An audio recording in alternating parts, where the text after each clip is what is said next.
Welcome back to the Forward Moves podcast, a place where we talk about all things business branding and systems within your fitness business. I'm your host, Ash. And I'm your co-host, Kira. And welcome back to our podcast. Today we have a very special guest on our podcast, someone that I am very close with and work very closely with for a long time. And this is also someone that our customers look up to and definitely look for inspiration across our business.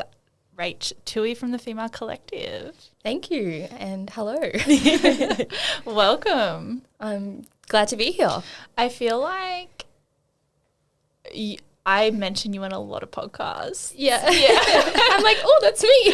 So if you ever hear Rach, this is Rach. Yeah. This is Rach. Yeah. So Rach has been kind enough to jump on the podcast today and have a bit of a chat around her business journey. As I mentioned, it is one that a lot of our customers are very interested with because you really have taken that direction that everyone aspires to take. So do you want to tell us a little bit about your coaching journey? Sure. I always feel like it's a bit wild, like hearing that people are even interested in my journey, to be honest, because I feel like, it's just I'm so in my little bubble sometimes. I forget like these things. So if we go right back to the start, I started personal training in November. It will be 8 years ago. So 8 years of coaching. I worked at a commercial gym, Good Life, and I just started PT with no idea. Yeah. I never played sport. I was only just kind of new to the fitness industry. Like I'd been training a couple years, started taking it a little bit more seriously, and then just had an idea of like, oh, maybe I might like this. At the time I was just working an admin job. I was never someone that had big standards of what I was actually capable of. I think I always played it quite small. I didn't think that I would even be successful like I am today back then. And I remember like love and bless my dad, but he's like, oh, are you sure you want to be a PT? Are you sure you want to move to the Gold Coast to do PT? It's so saturated. Yeah. And I was like, yeah. Like I think that's like every parent's initial reaction to coaching. Like, and then I think especially like 8 years ago, it wasn't really a real job. Yeah. Yeah. And it's seen as like something fun to do, especially back then. So even though he's like probably cautious about it, but I think that was a lot of people's mindset around like being a PT. Yeah, definitely. And, you know, at the time I had a pretty secure job. Like I was working an admin job for the council. Like it was just so cruisy. It was like locked in, secure. And obviously when you start PT, your income is like nothing basically. So I knew someone at the time that was a PT and he was like, just before you start, save up money, have something behind you. So then when you start, like you're not going to be making much money, which like was really smart to do at the start for me. How much money did you have saved? Like how many months could you have gotten by? Not much. Not much. Like I'm laughing now because now I'm be like, you know, but it wasn't much, you know. And then like I moved out of home. I was living in Ipswich, in the ghetto, and then I moved to the Gold Coast. I started PT. So when I started PT, I wasn't really taking it seriously. I wasn't really looking at it like it's this big business. I was just like, ooh, like I felt like I was on holidays. I was just doing a couple PT sessions, going down to the beach, you know. I really had a different look on it. And then, you know, life happens and experienced something that was pretty full on. And I think I almost used my work as like a coping and that was like my focus. And then I was just really focused on, you know, helping clients and I was like having fun with it all, but I still wasn't taking it as seriously as what I would take it now. Like I would consider now it's a business. Back then it was a hobby, like you said before. It was just kind of something fun that I was doing. And I wasn't taking it seriously. And then I was more focused on competing. So I just wanted enough clients to, you know, be able to fit in all the things that go along with competing. And then, a few years went on, we had the lockdown. In the lockdown, found this random gym that was a physio place, kept working. Don't know if I should say that on a podcast. That's past now. Yeah. They can't copy that.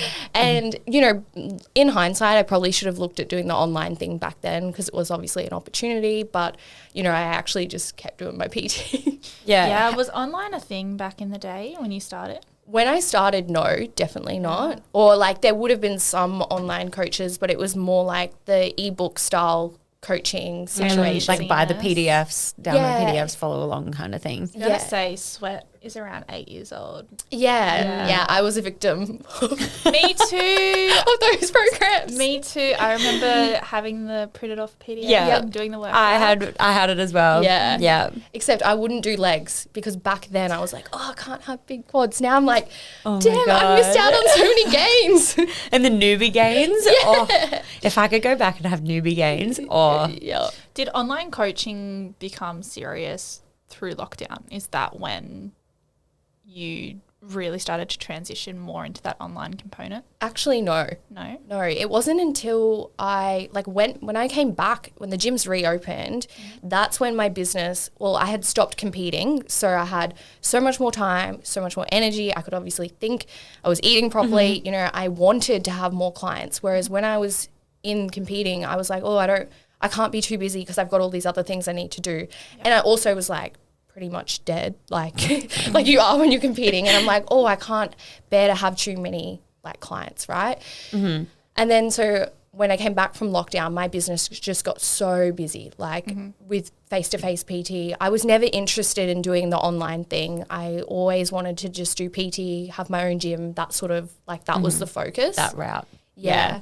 And then it got to the point where I was so busy with the PT that I couldn't keep up because I was doing like 65 PT sessions a week. Holy moly. How long were the sessions? Mostly 45 minutes. So I was literally waking up at like 3 o'clock in the morning and I was like, okay, time to go to work. And I like get there at 5 a.m. and it would be like, client.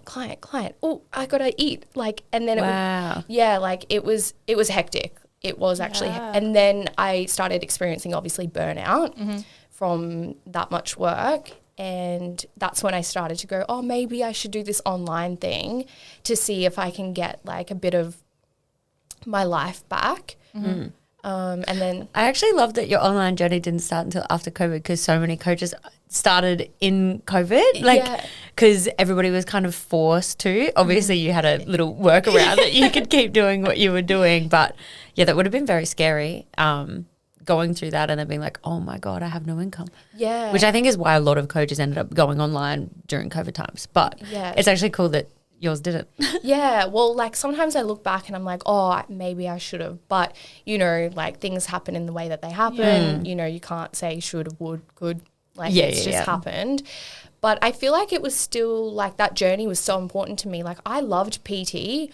I actually didn't want to do the online thing. That was actually never the goal. I love being around people. I love being busy.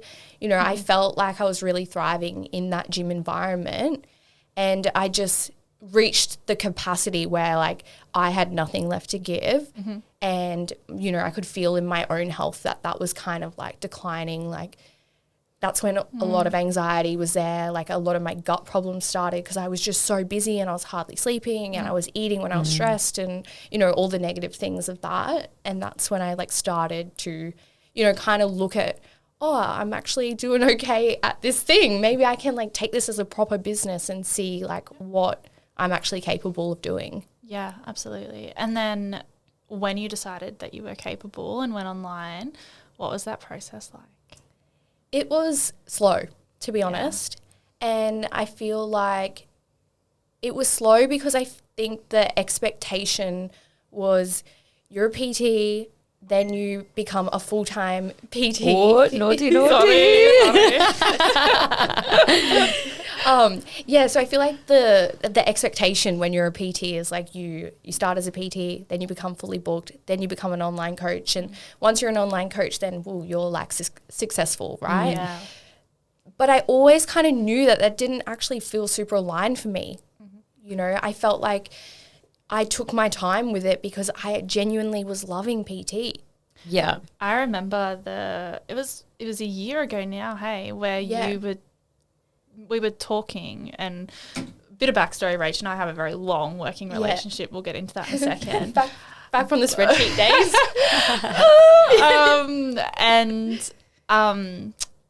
You were really nervous. You were like, I don't want to do it. I don't want to leave the floor. I don't want to leave the floor. And I was like, you have the ability to leave the floor if you wanted to. It was a really hard decision for you to make. Yeah, it honestly was. And it was like the slowest decision. And then, you know, over time I would just drop a day of PT, fill it up with online clients.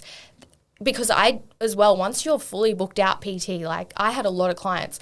I didn't want to just go, okay, see, I'm going to go online, because you're basically starting a business again. Yeah. You know, it's a whole different thing, right? And I didn't want an income loss. So I was like, I'm going to do it slowly. Yeah. That way I don't need to go, oh, I'm online but I have no clients. Like, I wanted to go online and be like, I'm fully booked out, or like, you know, my capacity is quite high. Yeah. And I waited strategically for that to happen. And also because I was enjoying PT for the social side of things, it was like a little bit of that slower fade out until it did get to the point where I was like, okay, like I don't want, like I'm scared to leave, but I just have to now. More of a security blanket now. Yeah. Do you find your face-to-face, was it a lower risk in the way of retention compared to online? Yeah, definitely. I feel like I've got decent retention online. Definitely. I've got clients that I've had for a few years. But with PT, like I would find some of my clients 5, 6 years, 7 years clients, you know, like that's good. That's good retention. Some of my clients I was training in my final week of PT were there in the first year. And I'm talking like they just kept going that whole time. Yeah. You know, like they take a holiday. But, you know, my retention with PT was really good. Whereas obviously I think the life cycle of an online client is not as long, but it's still like if you're a good coach, you'll still get really good retention, which I do see with a lot of clients.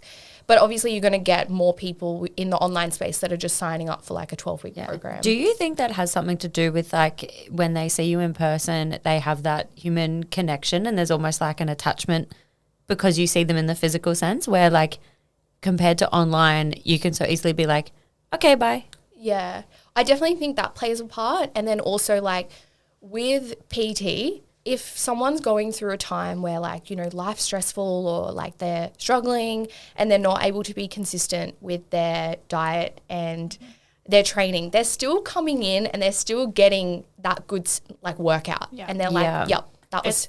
It's like their highlight of the week. I'm going to go see Rach. Yeah. And it's like, oh, that one thing. Whereas I think with online coaching, obviously like, you know, you can be a good coach and you can really try like so many different ways to help someone get a result. But sometimes there are times where that person just isn't in the right space to be able to commit to everything. Me right now. Rach is my coach, everyone. I'm just looking at her like, I wasn't. Like, this is you. No, I wasn't meaning it like that.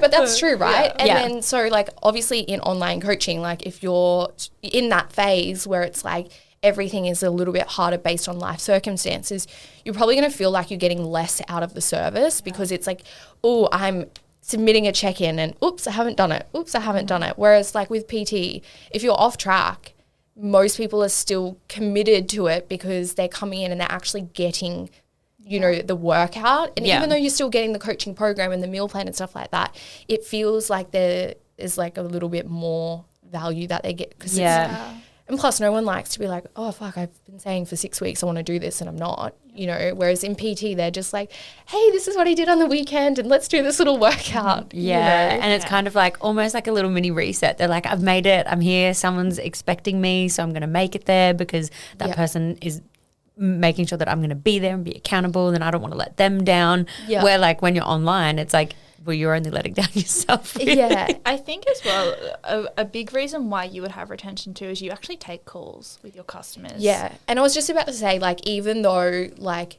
I was just comparing it to PT, I still have clients that, you know, everyone goes up and down and they still stay consistent because I do the calls and, you know, I like try to figure out different strategies, you know, like there are times where clients can go all in on something and then there's other times where it's like, hey, we've just got to just like actually make a lot of changes and just focus on these little things until life feels a bit easier and then we can get through it, which like definitely helps with retention because if you're a coach that says you have to do this, you have to do this, you have to do this, and that person can't do it, they're going to be like, oh, you know, I've Yeah, it was really quite shocking for me because obviously with online coaching model, you do your check-ins and maybe once a month the coach offers a call and, you know, it can be really hard to get your point across. And I remember at the very beginning, I was like, I don't want to take a call. But now when we take calls, I'm like, oh my God, it's actually so nice to take a call because I can just get it all out. Yeah. So I think that's got to be a big reason why you have really good retention because your customers are probably looking forward to them calls being like. How often do you do your calls? Fortnightly.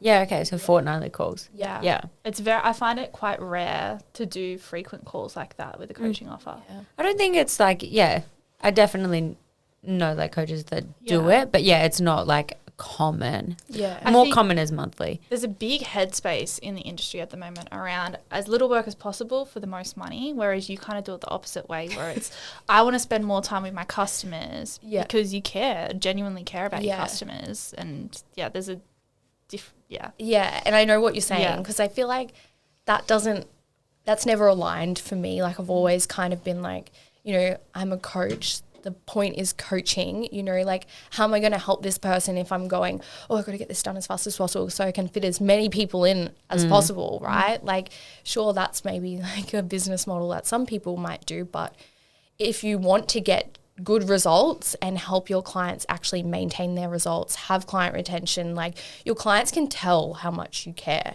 They can. You know, and I get a lot of like positive feedback, obviously, from clients that are like, wow, or clients that are with me and then for whatever reason need to stop and then they try something else and then they come back and they're like, oh, you know, like you can just tell like because there is that like compassion and empathy and genuine care, which is what a coach's role actually is. Yeah. I think there's definitely been a glamorization of take on as many clients as you can, make as much money as you can, and just cycle through them, whereas stability is so much better than doing that constantly. Yeah. Which brings me to the next part. I want to touch on how online coaching is glamorized. Yeah. But I also want to talk about, you know, hitting that brick wall of now I've hit my client capacity. I want my quality of work to be there. And working with you as a business coach, but also as a customer, it's when you kind of hit that limit, you were like, well, I don't want my quality to be impacted. So how did you decide to make the next step of I want to make more money, but what's the next step if I'm not going to infringe on my quality of work? Yeah, that was really hard. If it wasn't for you, like telling me, hey, Rach, like, you know, this is why having a coach, accountability is so important. You know, in business, because I felt like I was at that capacity, but in my mind I was like, I just need to do more. I just need to do more better. And like, I still didn't think that I was at the level of like hiring another coach. And then obviously in our consult calls, we kind of like looked at everything. We were like, okay, my main thing is I don't want to reduce the quality of how I coach. I still want to be able to do all of these things and give my clients the value that they are investing in. Yep. So like the next step was, you know, hiring another coach, which I feel like I was really nervous about doing, but, you know, like you like guided me in that direction and it was definitely a smart decision. Yep. But I was nervous at first, definitely about it. Yeah. I think if you're not nervous, it would be weird. Like, I feel like you have to be nervous. I think something as well that we ran into with your business is the quality of your business is definitely that one-to-one component, whereas, you know, you can launch that low ticket and you can take on as many people as possible, but you were also so concerned, like, that's not my quality of service, that's not my quality of service. So the only other route was to hire a coach. Yeah. And that's kind of where we got stuck. Yeah. So, yeah. And now you have another coach. Yeah. So now I have Bria, which is amazing. Yeah. You know, it was obviously like it's different because you go from just doing your own thing and I'm like, oh my God, I'm kind of responsible for someone else now, which is like, you know, a good thing as well. But I'm glad that I went down that approach rather than just trying to do like the low ticket, you know, as many people as possible, which like is a business method that works for a lot of people when you have a lot of reach, I think, you know, for like maybe a smaller, you know, like that one-to-one. It depends on what is your goal too. Like I genuinely love coaching and I see the results that clients get when they have that one-to-one, you know, accountability. It's actually the human behind it that, you know, I've had lots of clients that have done this program, that program. it was good, but I still didn't get. And it's like, because as humans, we really need other human interaction. So having someone that you're relying on was like the main like thing. having the accountability of someone checking in on you and Yeah. seeing what you're doing and watching what you're doing. Because like I know the low ticket offer is really good, and like so many people ask for coaches for that option because they want a lower ticket, they want just something to follow, not check-ins, blah, blah. So like it works great for some people, but if that's not what you're interested in putting it out, don't feel pressured to put it out. Yeah. Yeah. And you trial and error it. Yeah. Like you have finally found like what's working for you and your company. Yeah. But it took years of launching these offers and figuring out they weren't working, and lots and lots of failures along the way. Yeah. And like, it's funny because at the time you're like, oh my God, this isn't working. Why isn't this working? And then you're like, oh, okay, like we just tried this strategy. And like, you know, now it's in a position where like we've got the membership, we've got the one-to-one, and that works really well because it's not so just do it yourself. It's kind of like it's still got that element of like coaching to it, but just still at a lower ticket price, which I think is working heaps better. Yeah, and you've really built that brand identity as well to be the full approach. Yeah. Rather than just, I feel businesses kind of give vibes of it's a low ticket business, and yours is the vibe of a high ticket business. It's good to know. Yeah. Your branding is that up. Your branding's probably our most popular request in the business. Yeah. I'm not going to lie. It's definitely It's mentioned. like, oh, that TF Collective website, I really like that one. Yeah. If they're not coming to us with Move With Us, they're coming to us with your. Yeah. And I think my reference was Move With Us. I'm like, I like this brand. But yeah, no, we worked really hard on that branding. I was very picky.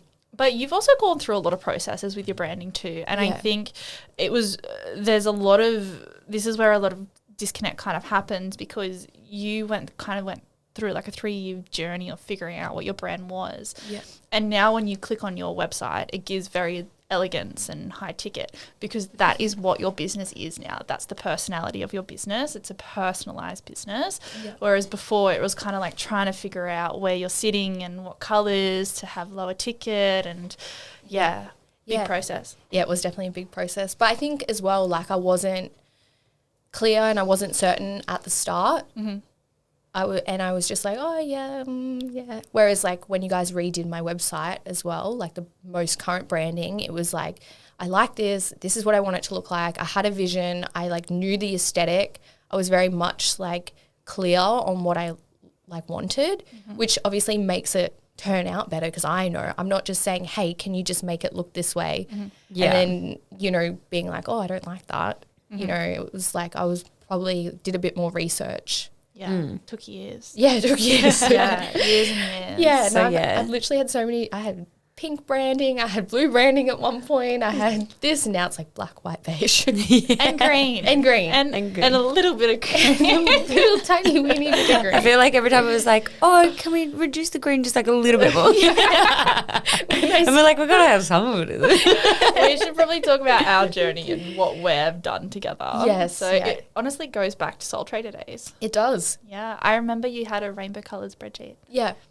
Yeah, I did actually. That seems Yeah. so random to what you have now. Under Rachael Toohey Fitness. I remember jumping on a call. No, it was with Rachael you. Toohey Strength and Nutrition. Oh, okay. Sorry. It was RT Fit, then Rachael Toohey Strength and Nutrition. I think it was RT Fit when you first reached out, and Yeah. I distinctly remember, she had her laptop out in the courtyard at the gym in between sessions. She was like, I've got to be quick. the amount of times I think we did like one-off calls, and I'd be like between a PT client, like, okay, we've got this amount of time, and then I'd be like mid-breakdown, like, help me. So you came to us for a spreadsheet. Yeah. And then you got terms and conditions too. Yeah, terms and conditions, and then even I think like welcome PDFs Yep, and stuff like that. that's Like, right. I think I was just like, I don't know how I found your page on, like, I feel like you had like 200 followers on Instagram back then. It was like the have been. start. Yeah. Yeah. It was definitely the start. Yeah. And then the next year, where are we? 2022. I've lost track of the timeline. Yeah. Then you left for a little bit, Yeah. and then you came back. Yeah. We helped you build out. I don't know. I'm looking at Kira like, tell me. I don't remember. Give me the facts. How many facts? I remember we ran into each other at a bodybuilding competition. It was Oh, your yes. bodybuilding competition. Oh, was it? When There did you go. compete? Welcome. What date did you compete? In September of 22. That's when we reconnected. 3. Yeah. We ran into each other. Yeah, last year. Last year? No, No. No, the year before. Yeah. Yeah, so 22. We ran into each other, and then that's kind of how we started working together again. Yeah. And then randomly, I think we just had each other on WhatsApp, and we just always spoke. Yeah. And then it took a year of speaking, and then We became pen pals. To Yeah. besties. James turned around and was like, "You do realize you and Rachel are like pen pals? You've never met." I was like, "Yeah." And then we were messaging for like a year. You worked with us on a couple of projects. The recent one we did was the rebrand, Yep. the new website, because you hired and wanted to do a full rebrand for it. Yep. And have all the colours aligning. And then during that time, we started working together one-to-one. Yeah. Yeah. Which was like such a good decision. Definitely. Thank you.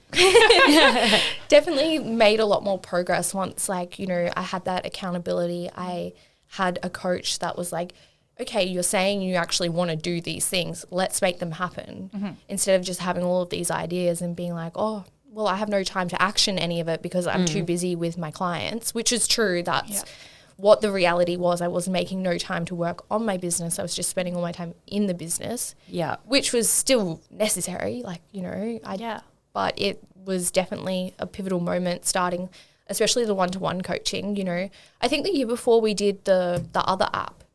Yeah, I launched the My Strengths Book app. And what was the year before? Yeah, before that was the spreadsheets, Yeah. because you had a year break in between.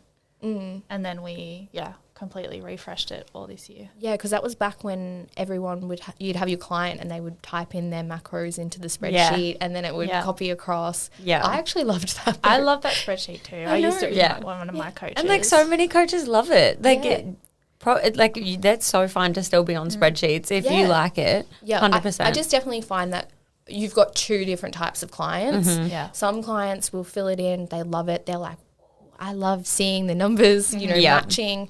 It was really good for accountability, but then comes at the cost of client. Not every client needs to track their calories. Not every client needs to be so rigid.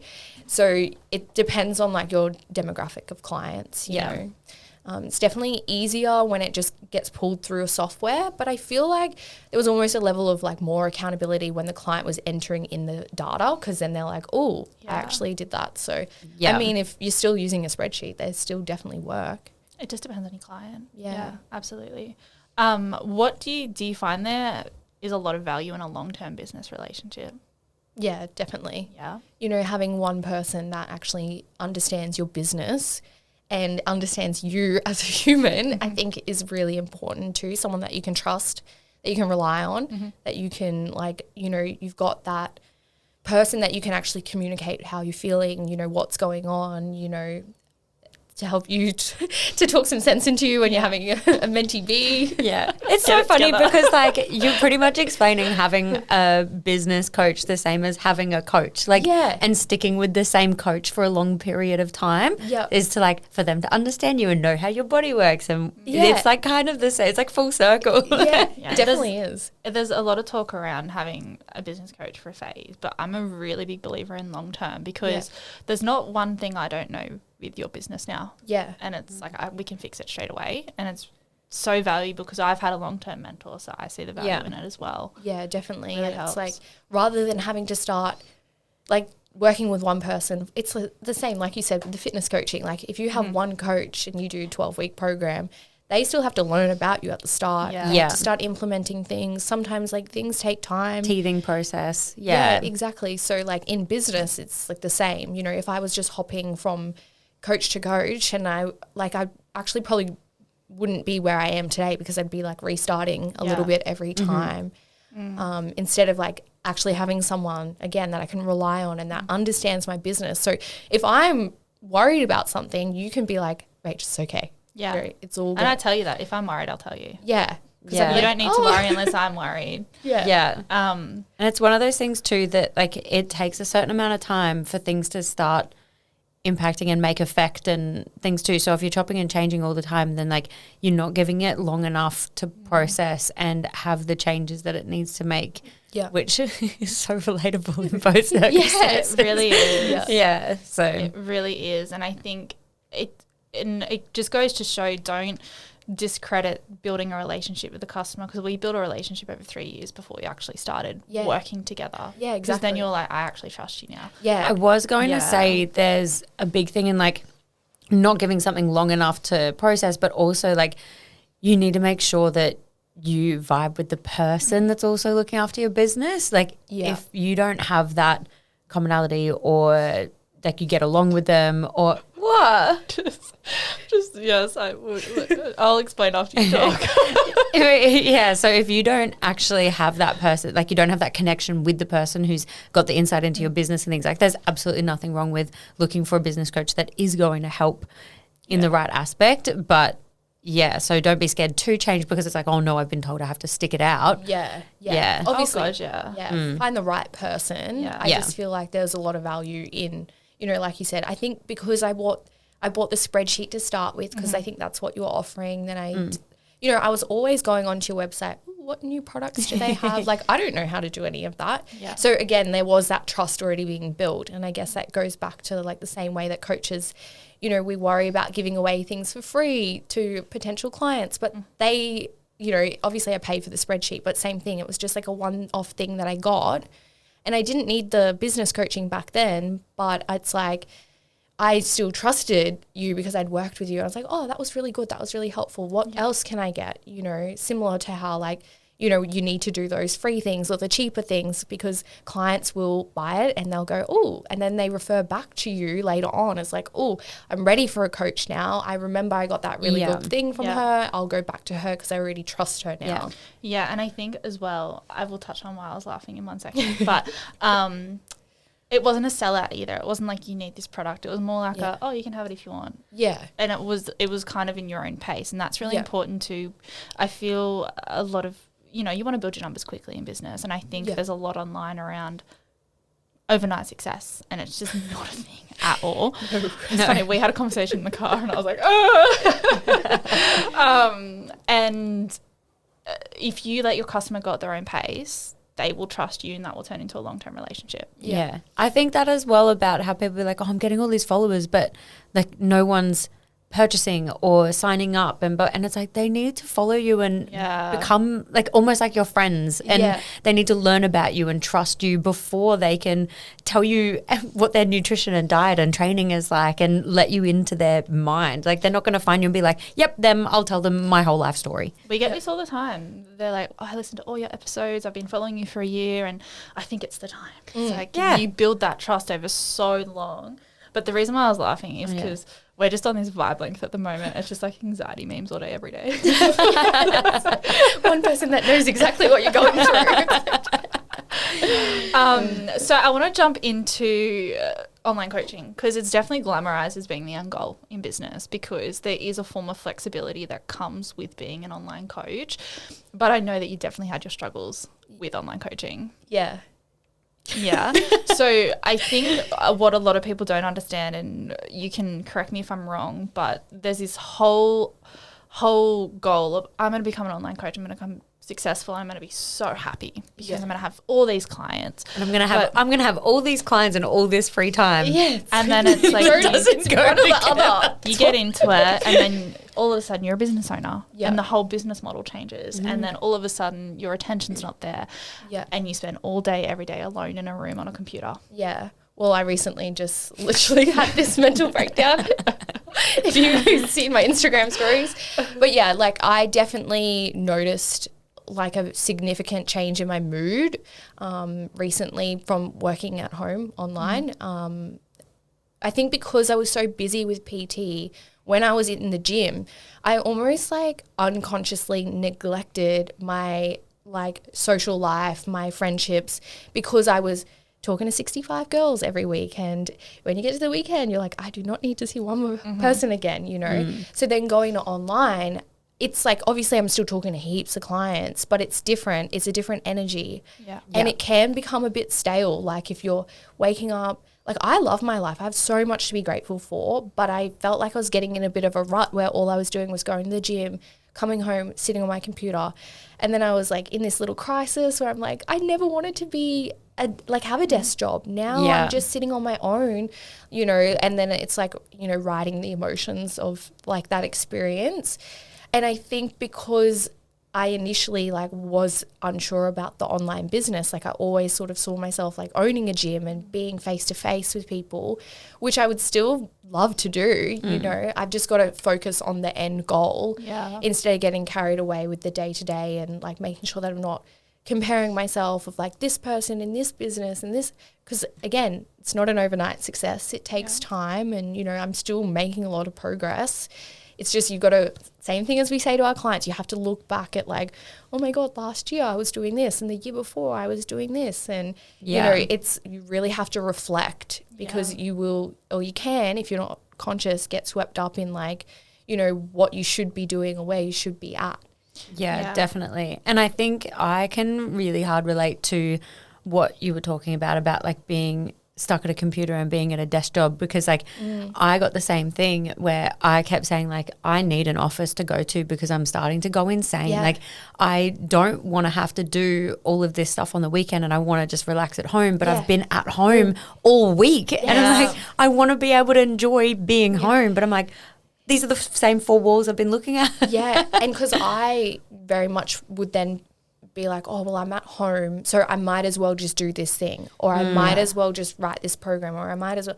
And then I'm working every day, and then in my spare time, I'm just doing stuff for my business, which it's great, but also surely there's an element of me not being as productive because all I'm doing is working. You know, whereas like when you take a break, obviously when you come back to it, it's like, okay, I'm feeling energized, recharged, I can do all of this. But yeah, definitely the online coaching, it is hard. It's hard to have boundaries too, because you feel like, well, I'm at home anyway, I could just be doing this, or I could just be replying to this person. So that for sure definitely was hard. So I think coming back to like the whole it being glamorized is I think what some people put out of being an online coach isn't what it's cracked up to be. Like you become the business owner, you become somebody who needs their laptop with them and being at the like at your desk, where some people are like, oh, I'm at the beach on my laptop doing work, and it's like, but are they though? Are you? Or is it just a video? Or did you have to then leave your desk where it's much easier to work from, pack up your laptop, go to the beach, there's sand fucking flying everywhere, and like you're there for 2 seconds? Like that's not how it works. And I think people get into being a coach because they see that and want that, but then as soon as you get into it, it's not that at all. Yeah, especially when you're busy, because how do you have time to just go down there and do that? Like, I like to be on my computer because as well, I feel like there needs to be a level of like it feeling professional too. You know, if I'm just at the cafe and there's like heaps of people in the background, and then, you know, the sound quality is not that great, and it's like there's so many things, and some places don't have your charger, things like that. Like little things happen, and, you know, I like to try and make sure that everything still comes across really professional. But yeah, that's why I spend so much time at home, I guess. And there's a lot of talk around, flexibility to do what I want. It's like, yeah, you can do whatever you want, but you're going to be working until 10 o'clock that night to make up for the hours that you've missed. Yeah, exactly. But yeah, I have to laugh. We had a call a couple of weeks ago. There's a leaf blower in the background, and you were just like, you should have stayed home. I was like, that's why I never go out when, like, for my client work, for my own work. I'm like, it'll be all right. And I'm like at the park down the road, and the guy's like, But it even happened to me. I think I went to a cafe because I think my car was in for a service, and I went to a cafe, and you were like, oh, can we get up on a quick call? And I was like, yep. And I was like, the sun's come over, it's glary. I was like, I can't see anything. I was like, this is horrible. Yeah, and I think your priorities really have to change. And I remember having this conversation with you, and it was like on Friday, I'm like, I just want to go out. I just want to go out. And your priorities change from going to an office, you prioritize yourself and settling at home, from working from home, prioritizing socializing. And that is so not what we're used to. Like, we're told to prioritize ourselves rather than our social life. It's really hard. And I think there's a lot of arguments around, oh, you talk to clients all day, every day, and it's a different capacity. Like I have to show up to be someone for these people. I can't just be myself. Yeah. I also think it's one of those things that isn't spoken about as much, like being glamorized. Is like you're talking to clients, but you're missing that like normal human like interaction and conversation and stuff. Because I know I have calls with clients of ours who are like in the business moves program, whatever, and we get off track and we're just like having a general chit chat, and they're like, oh, sorry, I'm not even talking about what we're meant to be talking about. And I'm like, it's okay. Like, that's something that you miss when you're an online coach is that just general chat with a human during the week and not like on the weekend. So I think there's a really great thing of having people to talk to that aren't clients just generally through the week, because it can be really isolating, I think. Yeah, Gotcha. definitely. And that's like me right now. That's what I'm just trying to focus on as well, is like I need to like have more hobbies and create more friendships with like-minded people, you know, that are on a similar journey as well, and just like get out of my comfort zone a little bit. Because, you know, like as I said before, when I was doing PT, I was just like, I felt fulfilled because I was always socially interacting with people. Whereas like going online, I've noticed that I'm a lot more extroverted than I initially thought.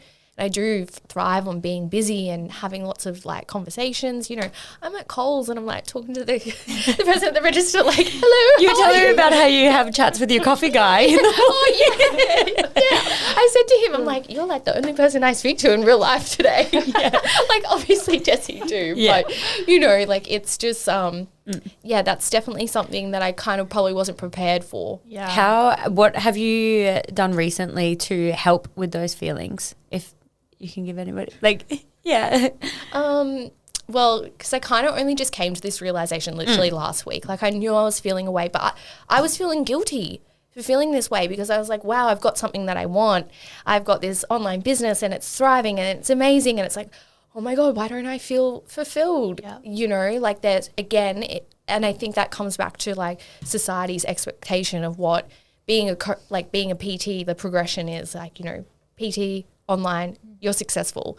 And even though sometimes it didn't really feel aligned, I still went down that path because it was deemed as like what you should do, right? Yeah. And then you're living the life. You kind of have the guilt of, I'm living the life everyone wants to live. Why am I complaining about my life? Yeah. You feel like you're not allowed to? Yeah. So like I think I had been feeling this way for a while, and I was just like, you know, internalizing it and being like, oh, don't complain. Like, you have an amazing life. You've got nothing to complain about.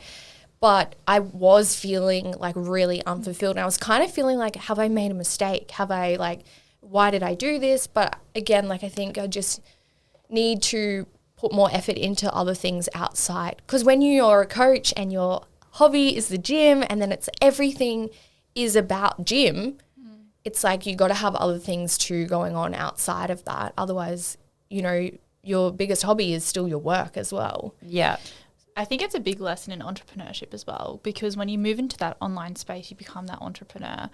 And at the end of the day, not everyone's going to understand what entrepreneurship's like. So you're kind of accepting your fate to live a lonely life. Yeah. And it's navigating that lonely life of, okay, well, this is what I've chosen and I don't want to complain about it, but how the hell do I navigate it, because no one understands what I'm going through? Yeah. And you just feel like you're banging on walls a lot. Yeah. And I guess that's why it's like so helpful to have people around you that understand, you know, like I even know like our friendship and our coaching relationship, like it's been really helpful because I do have someone that I can kind of, hey, this is how I'm feeling, you know, and we can talk about that, which obviously impacts my business so much, because if my mindset is right, I can show up in my business better too, you know. Yeah. It's a big thing in business. Definitely sure. is. With that as well, I find, I know we kind of preempted, we're going to talk about this topic, but I feel self-sabotage in business is a really big thing when it comes to either fear of success or fear of failure. How do you navigate self-sabotage within your business? I hire Ash. She solves all my problems. This is like, you know, something that I feel like has maybe been a limiting belief that I've kind of always had to navigate through over my whole like journey. Even when I was younger, you know, I was never the kind of person that really put myself out there because I was scared of like, what if I put myself out there and I fail, and like, who's going to see me fail, you know? So like those little things definitely do pop up at every level where you're, you know, achieving something new. It's like you kind of almost like re-experience those same feelings, but obviously how you manage it can be very different because you're learning along the way. Yeah.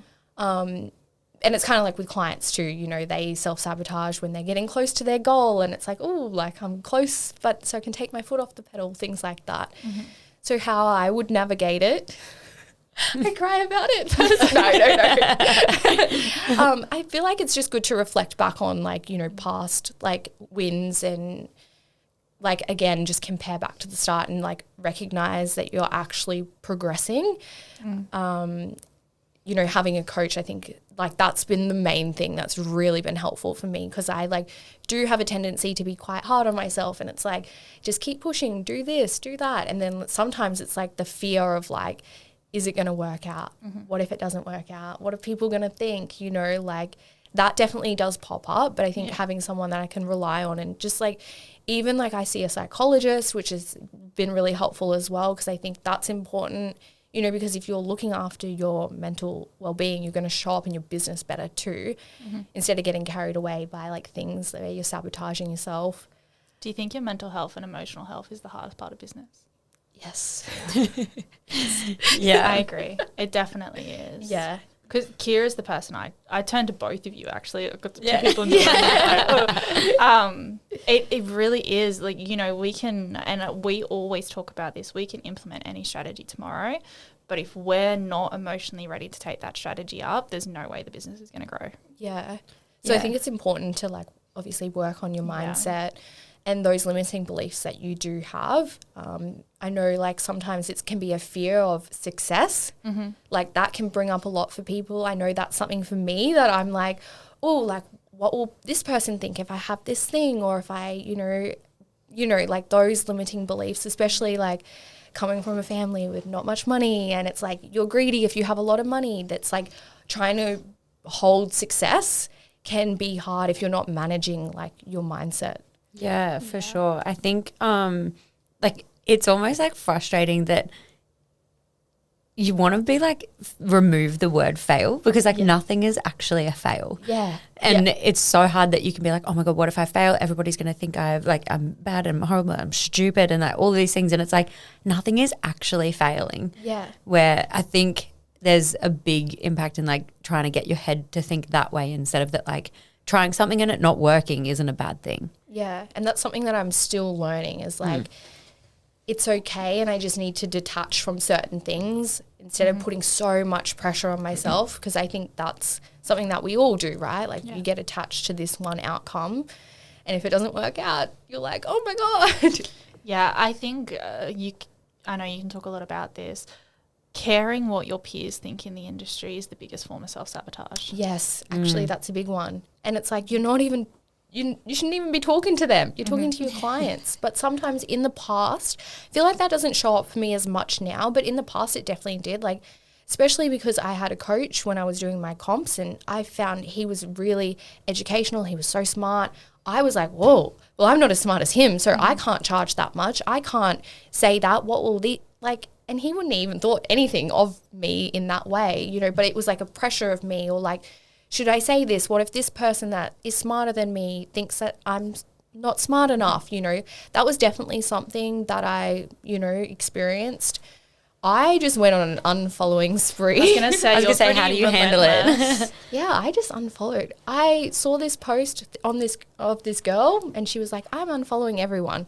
And she was some sort of business mindset coach. And I was like, yeah, that's a great idea. And I literally just went and unfollowed everyone. And I was like, it's not that deep.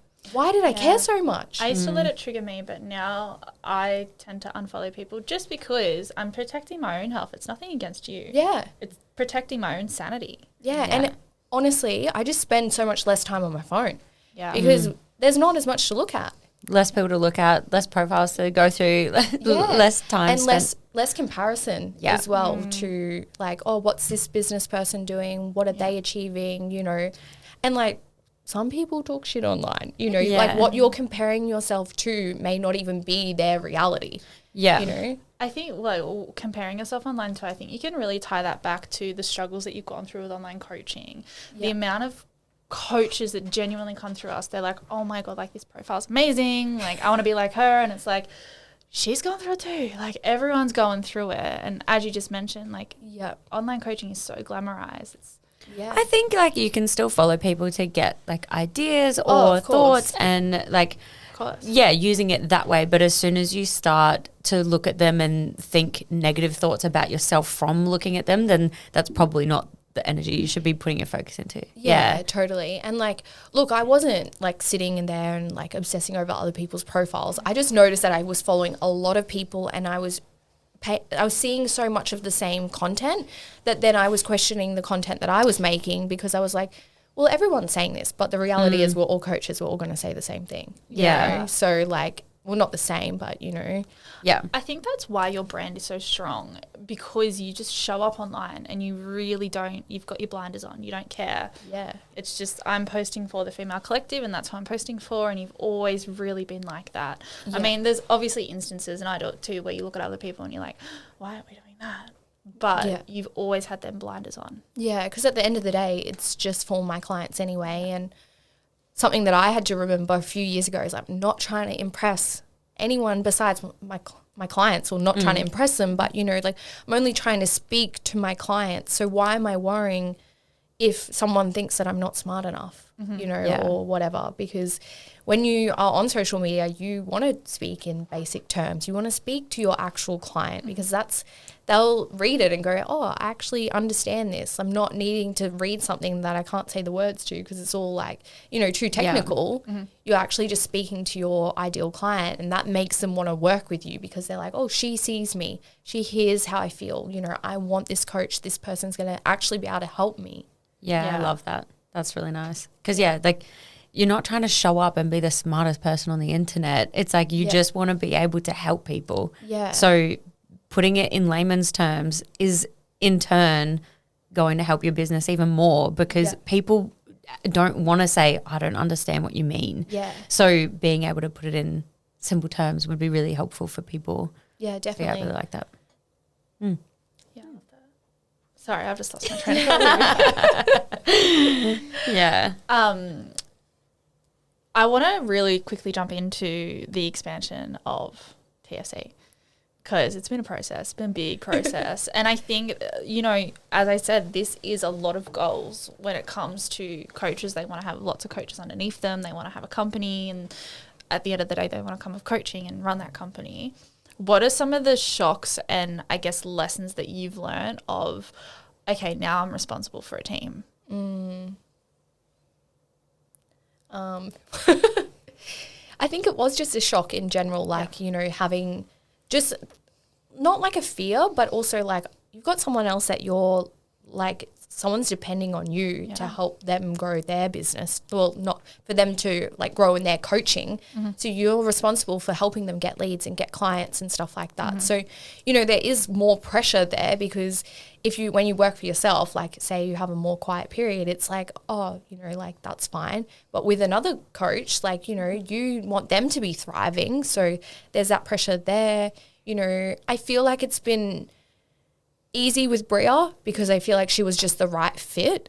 So like everything is just flowing so smoothly, and it's just like the element of like stepping out of like coach Rachael and being like, oh, now I'm business owner Rachael, which is maybe like a bit hard for me in terms of like, oh, like taking myself more seriously of like, oh, wow, I'm actually achieving that thing. Yeah. Did you ever expect to see yourself as managing another person? No. Do you find managing humans hard? I know Brie is fantastic and there's nothing bad to say about her at all. But do you find it's a big shock of, okay, now I'm managing their life and everything that goes on in their life, and I need to take that on and I need to take that into consideration? Yeah. But I feel like for me, I feel like that isn't too challenging, maybe because of I knew it was like Bria's the right fit. She's like amazing. And I'm used to working with Bria because she was my client for 3 years. And I was already in that element of like, you know, helping others navigate tricky times in their life, because that's what I do with coaching. Yeah. But it was just more the element of like, okay, like I need to make sure my business is growing because I am responsible for someone else. Yeah. Yeah. Absolutely. So there is just definitely pressure that goes along with it, because you don't want to disappoint someone. You don't, you don't want to let them down either. Yeah. And do you find it hard as a coach, quality of work with coaching? Like, has that been a stress for you of what if I get a complaint, or I don't have control over the program? What if they don't get results? Has that been hard for you to relinquish control of? It was prior to, like, all of these things I think were probably showing up before I actually hired someone. Whereas, like, it's just been a blessing with Bria. Like, and I knew that she would be, like, the right person. I didn't really doubt her coaching abilities, or, like, I knew that she had the personality to be, like, an amazing coach. So, like, that it was probably in the lead up to actually hiring her where all of these fears were coming up of, like, are they going to be good enough? What if they impact my brand? What if they don't coach properly? That was all prior to finding the right person. So I guess if you were considering having another coach, like, don't just pick someone or anyone, right? Like, make sure you know them to, like, a deep level, I think. You trusted yourself with that, because I remember you came to me and I was like, no. Yeah, actually, yeah. Because I was like, do not hire someone you know. Do not do it. Don't hire a friend. Absolute no. And I remember you came to me, I was like, no. And then...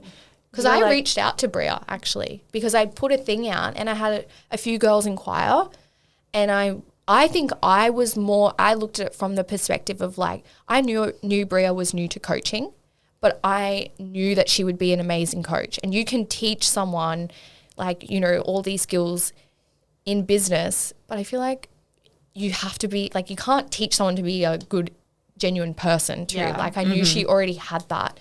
So to me, I was like, she will be the perfect person to sort of mold and help grow, because I knew she already had the ability to coach. Yeah. Like, in her personality and her empathy and the way that she, like, and we get along too. And yeah, I think I was more scared of, like, what if I hire someone and bring them into my business, but then they don't have the same approach or the same ability to speak to clients as I would, and then I'm the one putting out the fires of, like, like this. You can pick someone on paper that has all the qualifications, but if they're not on the same level as human interaction abilities, completely different. Yeah, and I think that's super important, because coaching, like, it is so personal, like, especially one-to-one, like, you want to have the right person there that's going to help your business grow, not, like, tarnish your reputation too. Yeah, and I think that's a big lesson. You need to trust yourself. Trust what is going on in your gut, in your business. Yeah. Because if you followed my advice, you probably could have got stuck with the wrong person. Yeah, potentially. Because you knew your business and you trusted your gut. And that's not saying my judgment wasn't the best. It was more like a logical judgment. Yeah. Because of what I had gone through. But if anything, you just provided more caution to your selection, maybe. Risk. Which, like, what if this happens? Yeah. You're like, okay. And then when you said all of that, I was like, look, they're good points. Yeah. They're definitely good points. But then, like, I spoke to Bria and she was like, oh, I really wanted to apply, but I didn't want to, because I didn't want you to think that, have the awkward conversation if I wasn't the right person, because we did have the friendship there. She was my client. She is my client still, like. But I just knew, based on the kind of person she was, that, like, she would make an incredible coach, and she would just fit into the female collective. Like, she has the same, like, views on coaching and on nutrition and training. So I just, like, that to me was more important than just hiring someone that had X amount of clients and all these qualifications and had all this experience. Because it's like, sure, there's probably people out there that have all of those things and they have the personality to match, like, definitely. But to me, in that moment, it just felt like that was the right decision. And I'm glad that I did trust my gut. Yeah. Absolutely. You need to trust yourself in business. That's, you need to, you're very spiritual, like I am. It's like, you need to trust the universe has given you what you're ready for. Yeah. And sometimes that is blacking out the advice of what people have said to you. Because in a way, even though, I coach you, I don't mentor you, because I'm not a coach myself. Yes. So you have to trust your judgment on the things that you know are going to work. Yeah. And that can be one of the hardest things when there's a lot of information around you and a lot going on. And And like that's something that I'm probably guilty of is like I do like before we did coaching, I was like always asking all these different people for their advice of like, should I do this? Should I do that? And I'd know like inside like what I probably should be doing, but I was always just like, and that's just probably just a lack of self-trust, which I've definitely worked on. And I think having that consistent person too that understands my business from a logical point of view, instead of me being so emotional, and because I am an emotional person, definitely. And in business, you know, like sometimes that can hold you back too, because you need someone to be logical, you know, and someone that can just be like, hey, like these are the facts, these are your emotions, like listen to your emotions, but also like this is the strategy we need to take because of your business. Yeah. Instead of listening to the quantity, it's listening to the quality. Yes. Yeah. Absolutely. Quality over quantity any day. Yes. Yeah. Any day of the week. But yeah, Brie is the perfect fit. Yeah. I must say. So we'll finish off the interview with what is some advice that you would give to your younger self as a coach? What to tell your younger coach self? I guess even from just having this conversation, probably trusting myself. Yeah. Trust in like what I want and be okay with taking up space and put yourself out there more and like don't worry about what anyone's going to think of you, you know, because you're only going to hold yourself back. You know, that's something that I definitely did. I was so worried about what if it doesn't work out? And it's like, well, what if it does work out? Yeah. You know, and being able to think about it from that perspective, I think would have probably been something that I would tell my younger self. Would there be any tools that you would give to younger age that you've probably utilised now but you wish you did earlier in your journey? Just probably having a coach, psychologist, working on my mindset, definitely. You've done a couple of mindset courses, hey? Yeah, mindset courses, psychologists. I feel like that's a big thing for me because I've seen the benefit of it, definitely. You know, like I was very different before I was a PT. Like I was, you know, like before I got into fitness was the catalyst for all of my self-growth because I was so anxious. I was depressed. I had all of the fun things going on. But, you know, like I think investing in your mental health is like the number one thing, especially if you want to run a successful business. I think one of the things that you said earlier in the interview around how your parents questioned your career choice. Yeah. Is there anything, I'm sure there's a lot of listeners that currently do go through that of why have you left your secure job to start this career that might not work? What would you say to them? Because you're living, breathing proof that you can do it. Yeah. What is something that you would say to them going through that phase right now? If you're going through that phase right now, you just have to consider like what do you actually want most? Are you going to like stay in a secure place that you don't feel fulfilled just to please someone else? Like at the end of the day, your life is about you, right? Why would you, like I understand there's a pressure sometimes with people's parents, but also it's your life and you have to try, like, and you never know what could happen. Yeah, I heard something once that was like, if you're struggling to make a decision on something, think of it as deathbed questions. Would you be on your deathbed thinking, I wish I did that, or I wish I tried that? What if that worked? It's like, if you think that you're going to get to the end of your life and sitting in your deathbed wishing that you did it, do it. Yeah.